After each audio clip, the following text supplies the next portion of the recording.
Eh bien, avant d'avoir la bonne réponse de Thierry dans quelques instants, on va passer tout de suite à un petit pour vous j'ai testé de Pierre Desjardins. Oui.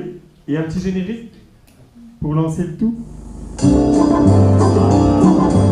Monsieur Trololo. Oh, qui fasse semblant de chanter. Pourtant, ce petit générique. Un petit pour vous j'ai testé. C'est à toi. Nous t'écoutons. Eh bien non, je ne pouvais pas présenter ce soir le test réalisé pour vous, parce que nous avons reçu assez bien de courriers et de messages depuis la dernière fois. Et par respect pour celles et ceux qui ont pris la peine de nous écrire, je trouvais qu'il convenait de prendre un peu de temps pour leur répondre. Et tout d'abord, une mise au point à la lettre de Armand Leclerc, notaire, rue de l'Étude, à Actes-sur-Sambre, qui nous écrit « Mesdames, Messieurs, par la présente, j'ai l'honneur et le plaisir de vous annoncer que je suis à votre disposition pour toute rédaction d'actes que vous jugeriez utile. » Signé Armand Leclerc, notaire.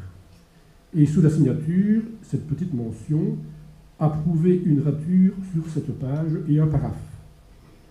En effet, au début de la lettre, il a barré dans l'entête « Mesdames, Messieurs », il a barré « Mesdames », croyant donc que nous sommes toujours privés de talent féminin à notre table avec l'arrivée de Nelly.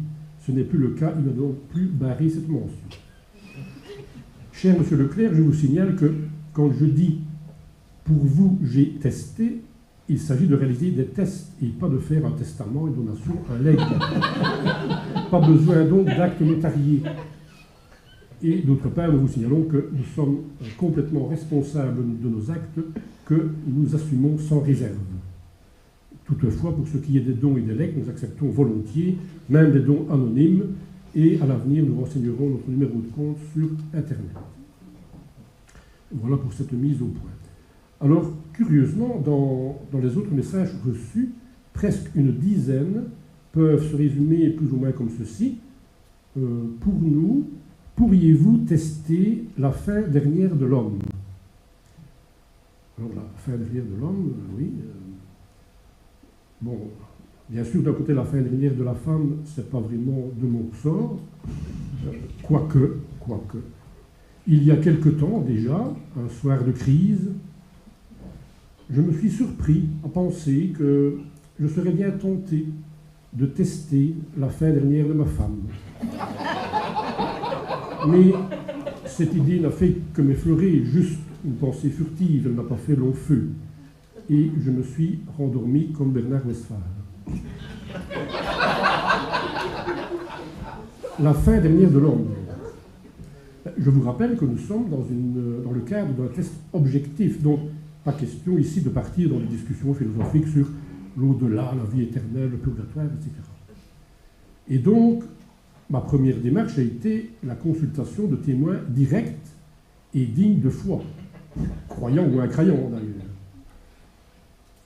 Mais, à part ceux qui sont partis en fumée, tous se tairent.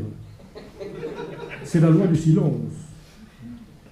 Là où ils sont, on aurait pu penser qu'il y aurait eu matière à leur tirer les vers hors du nez, mais ils sont inatteignables. Ils sont muets comme des tombes. Alors que faire? Vous connaissez ma disponibilité, mon engagement, mon dévouement, et de mon côté, j'étais bien décidé à payer de ma personne, à tester moi-même ma fin dernière. Mais de l'autre côté, je me suis dit qu'en allant au bout de l'expérience, je n'avais aucune garantie de pouvoir revenir vers vous. Alors, quel aurait été l'intérêt? Je n'aurais pas pu vous faire part de l'expérience, si ce n'est vous faire envoyer un faire-part de décès. Et puis, pour tout vous dire, ma femme n'y tenait pas. Et franchement, ça m'a fait chaud au cœur. Parce que si elle n'y tenait pas, c'est qu'elle tenait à moi. Alors elle m'a pris la main et m'a dit « Ne me quitte pas. Ne me laisse pas là en plan maintenant. Tu as promis de ranger le garage. »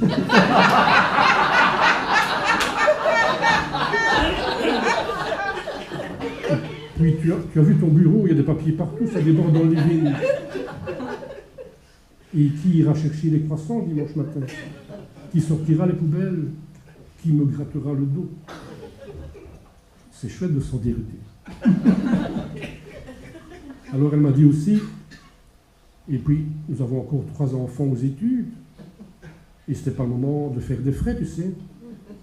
Et je ne parle pas que des frais de funérailles, parce que si tu t'en vas, je devrais m'acheter un lave-vaisselle, une tondeuse robot, faire installer une alarme. J'ai été sensible à son discours affectueux. Et c'est ainsi que le test sur la fin dernière de l'homme, en quelque sorte, a avorté. Et finalement, l'avortement, c'est un peu la fin première de l'homme, non? Ou de la femme. Merci.